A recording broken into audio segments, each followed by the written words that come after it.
तो दोस्तों, एक और नया दिन और मैं बलजीत परमार हाजिर हूँ एक नई कहानी, एक नया किस्सा लेकर।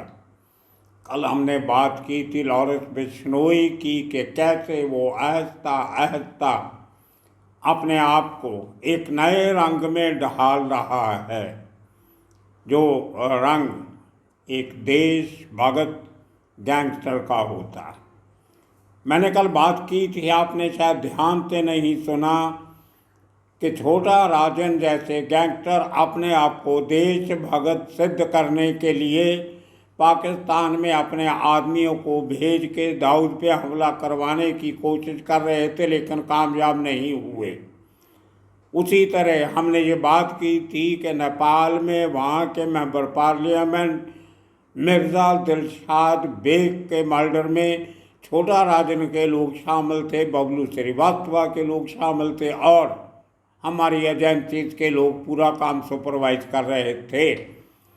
लेकिन दूसरे ही दिन कल जब हमने लॉरेंस बिश्नोई की उस अर्जी की बात की कि मैं ना कोई गैंगस्टर हूँ, ना मैं कोई टेररिस्ट हूँ, और मेरे खिलाफ NIA जो इस किस्म के इल्ज़ाम लगा रही है वो वापस ले लेने चाहिए, ये खबर हमने आपको कल दिखाई थी। लेकिन उस खबर को अभी 24 घंटे भी नहीं हुए थे कि लॉरेंस बिश्नोई ने बहुत बड़ा काम कर दिया, और वो भी हिंदुस्तान से बहुत दूर कनाडा की एक थोड़े से शांतमयी इलाके विनीपेग में जाके एक पंजाब के नामी ग्रामी गैंगस्टर का, जिसके खिलाफ खालिस्तान एक्सट्रीमिस्ट टेररिस्ट होने के चार्जेस भी थे, NIA ने लगाए थे, बिल्कुल उसी तरह के चार्जेस जिस तरह के चार्जेस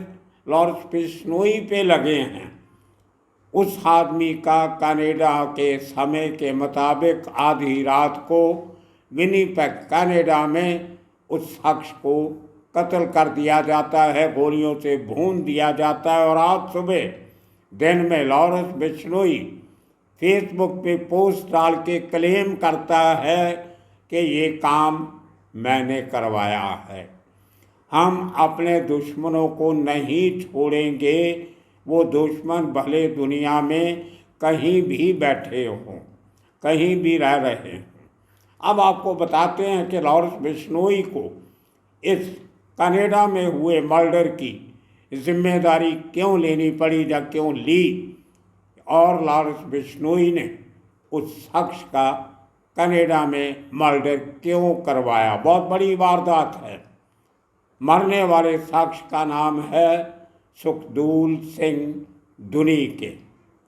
पंजाब में एक शहर है मोगा, उस शहर के पास इसका नाम है दुनीके। गांव का नाम इसलिए शख्स ने अपने नाम के साथ अपने गांव का नाम लगा लिया। देवेंद्र बम्बीहा एक बहुत बड़ा गैंगस्टर था पंजाब का, उसके साथ इसके तार मिलते हैं। गरीब घर का आदमी, गरीब घर का, कोई आगे पीछे देखने पूछने वाला नहीं। बाप एक पंजाब सरकार की नौकरी करता था, बीमारी के बाद मर जाता है।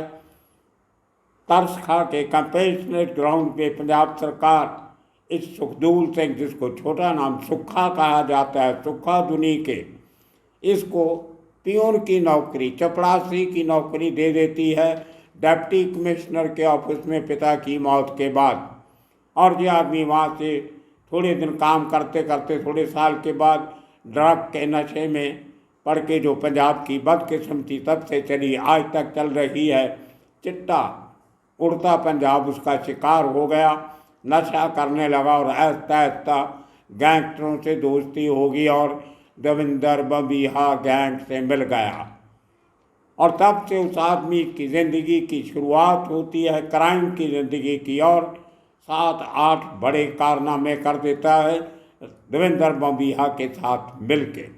2016 में देवेंद्र बम्बीहा का एनकाउंटर हो जाता है। आने वाले दिनों में उसके ऊपर भी आपको एक एपिसोड बनाएंगे। तो देवेंद्र बम्बीहा के एनकाउंटर के बाद उसके गैंग मेंबर जो उसके साथ जुड़े हुए थे, कुछ अपने गैंग के मेंबर, कुछ उसके दूसरे गैंग के साथी, वो सब लोग एक एक करके देश छोड़ छोड़ के भागने की तैयारी करते हैं। 2017 तक मबीहा गैंग के ज़्यादा लोग, जिनमें अर्शदीप लल्ला, ये सुखा दुनी के और गौरव पटियाल, इसके साथ के जितने लोग थे, एक सनी, वो मलेशिया भाग गया। करते करते सब लोग एक एक करके देश छोड़ के विदेश भागने लगे। कोई जर्मनी चला गया, कोई आर्मीनिया चला गया, कोई कनाडा चला गया, कोई अमेरिका गया, कोई मलेशिया गया, कोई सिंगापुर, कोई इटली। इस तरह से पूरा गैंग देश छोड़ के बाहर गया। और वो समय था जब लॉरेंस बिश्नोई का गैंग थोड़ा थोड़ा बढ़ने लगा था। 2015 में गिरफ्तारी के बाद लॉरेंस बिश्नोई ने जेल से बैठ के अपने गैंग को ऑपरेट करना शुरू किया और बहुत सारे लोग अपने साथ मिला लिए। तब से शुरू हुई दुश्मनियों का दौर। उसी दौर में जब दुश्मनियाँ बढ़ने लगी तो गोल्डी बराड़ भी 2017 में देश छोड़ के कनाडा चला गया।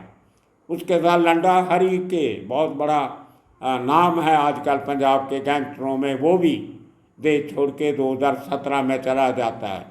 हरविंदर सिंह रिंदा, टॉप टेररिस्ट कम गैंगस्टर, इनकी कैटेगरी का आदमी, वो 2018-19 में देश छोड़ के पाकिस्तान चला जाता है, बॉर्डर क्रॉस करके। आज तक वहीं बैठा है। और उसकी मरने की खबर आई थी कुछ महीने पहले कि वो एक पाकिस्तान के हॉस्पिटल में ड्रग की ओवरडोज से मर गया। लेकिन कुछ महीने के बाद उसकी इंटरव्यू आती है एक बड़ी चैनल पे। एक शख्स रिपोर्टर, जो पंजाब का रिपोर्टर है, वो उसकी पंजाबी में हिंदी मिक्स में इंटरव्यू करता है और दावा किया जाता है कि रिंदा मरा नहीं है, जिंदा है। उसके बाद वही रिपोर्टर और वही चैनल कुछ महीने बाद लॉरेंस बिश्नोई की इंटरव्यू करते हैं, जो उस समय पंजाब की एक जेल में था। आज तक उसका खुलासा नहीं हुआ। इतनी बड़ी सीक्रेसी से इंटरव्यू की गई कि पूरी पंजाब पुलिस और हमारी एजेंसीज को आज तक पता नहीं चला कि कौन सी जेल से या कौन से पुलिस स्टेशन में वो इंटरव्यू की गई, क्योंकि किसी ने कभी कोशिश ही नहीं की इस बात की तह तक पहुंचने की। उसके बाद वो 3 दिन पहले आपको मालूम है एक नई वीडियो क्लिप जारी होती है जिसमें लॉरेंस बिश्नोई जेल में बैठ के अपने एक साथी के साथ, मोनू मानेसर के साथ बातचीत करता है। और वो बातचीत लैपटॉप से हो रही है। कमाल है, जेलों में पहले टेलीफोन मिलते थे, आजकल लैपटॉप मिलते। आगे तो शायद टीवी भी उनको मिल जाएगा और उसके साथ बहुत कुछ। खैर, तो कल जो हमने बात की थी उस एप्लीकेशन में लॉरेंस बिश्नोई ने कहा कि मैं ना तो गैंगस्टर हूँ, ना मैं कोई आतंकी हूँ, कोई टेररिस्ट हूँ। मैं तो एक सीधा साधा पंजाब यूनिवर्सिटी का स्टूडेंट था, पढ़ने आया था और उस पॉलिटिक्स में मुझे इन्होंने गैंगस्टर बना दिया। मैंने कभी कुछ किया नहीं, मेरे ऊपर कोई केस नहीं है और मेरे को कोई सज़ा नहीं हुई। मैं बाहर आने का कभी मौका मिलेगा, आज़ाद हूँगा तो मैं देश के लिए काम करूँगा और देश के लिए मरूँगा। ये बयान दिया उस स्टेटमेंट में कि मेरे खिलाफ टेररिस्ट और गैंगस्टर का टैग हटाया जाए। और आज 24 घंटे के अंदर अंदर फेसबुक पे लॉरेंस बिश्नोई का बयान आता है कि मैंने अपने भाइयों का बदला लेने के लिए इस सुखा दुनिके को मरवाया है और हम अपने दुश्मनों को नहीं छोड़ेंगे। पिछली इंटरव्यू में उस पत्रकार के साथ उसने एक बार नहीं कई बार कहा था कि मेरी ज़िंदगी का एक ही मिशन है, हिंदुत्व मिशन नहीं है, धर्म का प्रचार करना मिशन नहीं है, देश के लिए मरना मिशन नहीं है। मिशन क्या है? सलमान खान को मारना और मैं मार के रहूँगा, ये दावा उसने किया था।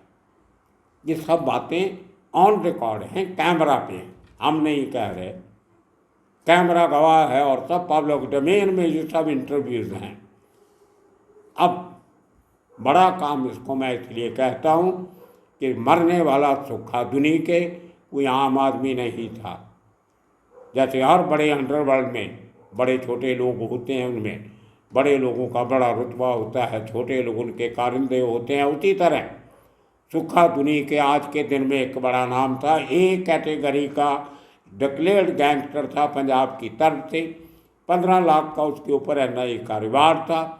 और वही उसी कैटेगरी में, जिस कैटेगरी में लॉरेंस बिश्नोई को NIA ने रखा है, वो जो 49 लोगों की तस्वीरें 2 दिन पहले NIA ने छाया की हैं अपने ट्विटर अकाउंट पे, जिसको आजकल एक्स अकाउंट कहा जाता है, उसमें जो तस्वीरें दी हैं, जो लोग हिंदुस्तान के लिए जो बहुत डेंजरस क्रिमिनल हैं, टेररिस्ट हैं, गैंगस्टर हैं, देश के खिलाफ काम कर रहे हैं, उन तस्वीरों में लॉरेंस बिश्नोई की तस्वीर भी है।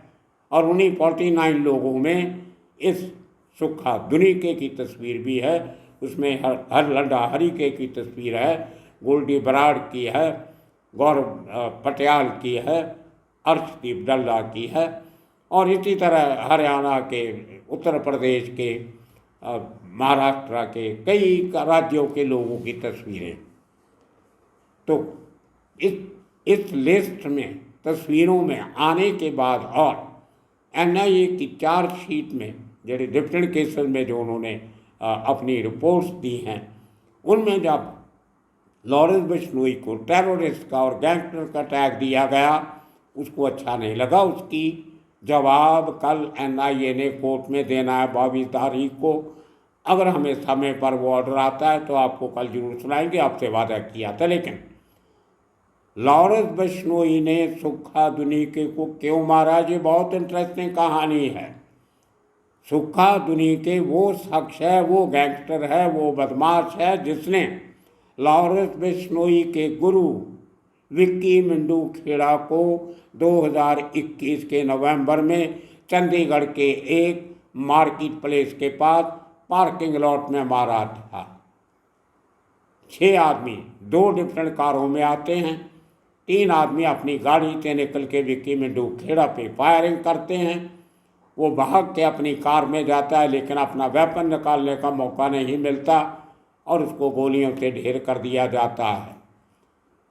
बचने के लिए गोलियों से इंजर्ड होने के बाद वो एक छोटी सी दीवार फांद के दूसरी तरफ भी चला जाता है, लेकिन जो दूसरा ग्रुप होता है, दूसरी गाड़ी में शूटर होते हैं, वो उस दीवार को कूद के उसको वहीं गोलियां मार के ढेर कर देते हैं। और वो शूटर जो थे वो सब के सब इसी सुक्खा दुनीके के शूटर थे।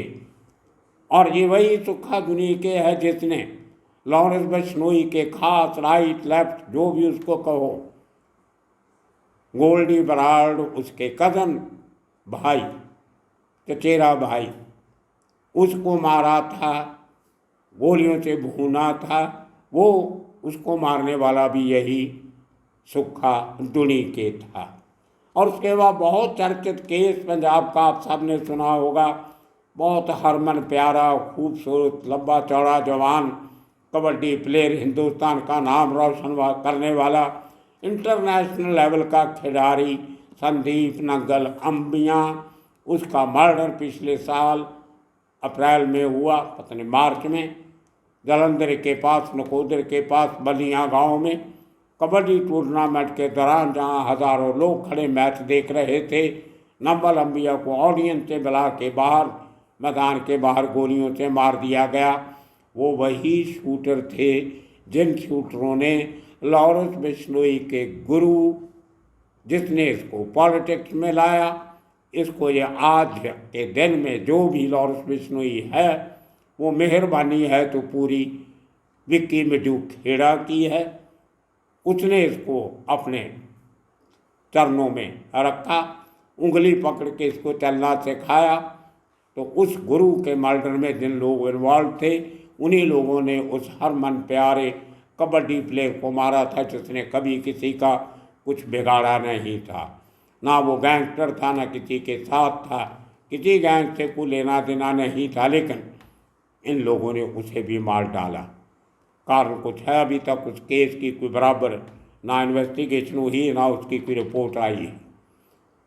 तो देखिए, अब लॉरेंस बिश्नोई का ये कहना कि हम अपने दुश्मनों को नहीं छोड़ेंगे भले कहीं भी बैठे हों, तो मुझे याद दिलवाता है एक बहुत पुरानी एक कहावत है, लोग अक्सर कहते हैं प्राण जाए पर वचन ना जाए।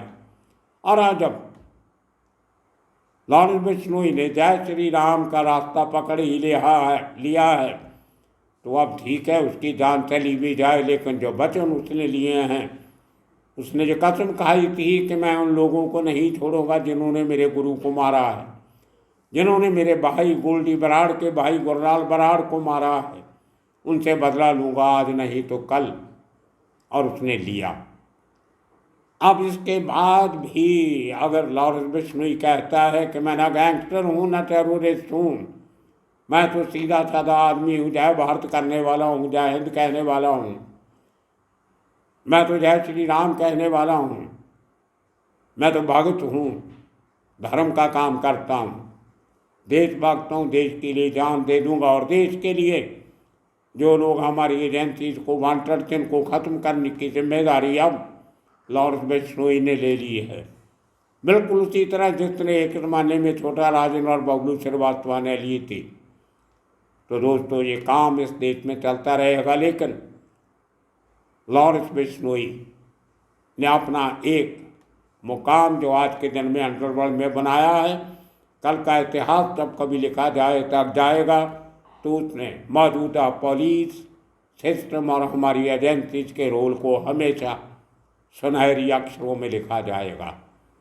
अब एक सूखा दुनिया के नहीं था जो लॉरेंस के गुरु को मारने में शामिल था, उसमें और भी लोग थे, वो आज भी जिंदा हैं। क्या उनसे भी इसी तरह बदला लिया जाएगा? और उसके बाद क्या गोल्डी बराड़ और लॉरेंस बिश्नोई इस बात को मानते हुए तैयार रहेंगे कि जिन लोगों ने सिद्धू मूसेवाला को मारा, अगर उसके चाहने वाले कुछ ऐसा फैसला लेते हैं कि हम मूसेवाला के कातलों को नहीं छोड़ेंगे भले कहीं भी बैठे हों और वो इंतकाम लेने के लिए निकल पड़े, तो क्या वही बातें ये लोग तब भी करेंगे? ये बदले की भावना से कभी ना समाज चलने वाला है ना देश चलने वाला है। ये लोगों को बेवकूफ़ बनाने की बातें हैं, दुश्मनी आपकी हैं और उसको आप धर्म के साथ और देश के साथ जोड़ के खिलवाड़ कर रहे हैं। लोग बहुत सियाने हैं, ऐसा ऐसा समझेंगे, अभी नहीं तो कल, कल नहीं तो परसों, लेकिन हर चीज़ का एक अंत होता है, एक शांतमय अंत होता है, एक वायलेंट अंत होता है। तो जितना इन बातों से दूर रहा जाए, ये देश सबका देश है, किसी अकेले की बाप की जायदाद नहीं है। मैं भी जय हिंद कहता हूँ, मैं भी जय भारत कहता हूँ, मैं भी इस देश के लिए लड़ने मरने को तैयार हूँ। इस उम्र में भी जहाँ लगेगा देश के लिए कहीं मैं काम आ सकता हूँ तो जरूर आऊँगा। इसमें क्या आप तगमा लेने की कोशिश कर रहे हो? जब क्रिमिनल अपने आप को देशभक्त कहने लग जाएं तो शर्म से सर झुकता है। और मुझे शर्म आती है उन लोगों पे जो इस बात की तारीफ करते हैं, कमेंट करते हैं और अपनी पोस्टें डालते हैं, क्रिमिनल्स को हीरो बना के पेश करते हैं, उनको शहीदों के साथ मिलाते हैं। अरे भाई, शहीद देश के लिए मरे थे, उन्होंने कोई क्राइम नहीं किया था, देश के लिए जान दी थी, कुर्बानियाँ की थी। तो क्राइम को देश के साथ नहीं जोड़ना चाहिए। धर्म तो बहुत बड़ी चीज़ होती है, नहीं जोड़ना चाहिए ऐसी हरकतों को देश के साथ, धर्म के साथ। जय श्री राम का नारा लगाने से आप पवित्र नहीं हो सकते, आप राम नहीं बन सकते, आप मर्यादा पुरुषोत्तम नहीं बन सकते। इन बातों का ख्याल रखना चाहिए। जो आप काम कर रहे हो, जो बीज बो रहे हो, खेती फसल उसी की खानी पड़ेगी और आज नहीं तो कल सबके सामने आ जाता है। तो दोस्तों, कल के दिन की इंतज़ार रहेगी जब गुजरात की कोर्ट में NIA अपना एफिडेविट देगा कोर्ट के उस हुक्म के जवाब में कि क्या लॉरेंस बिश्नोई गैंगस्टर है या नहीं, या टेररिस्ट है या नहीं। इस बात का खुलासा आज से 24 घंटे के अंदर अंदर हो जाएगा। कोशिश करेंगे कि उसको भी आपके सामने लाएं और आपके सामने रखें। तब तक के लिए आप सबका बहुत बहुत शुक्रिया, धन्यवाद।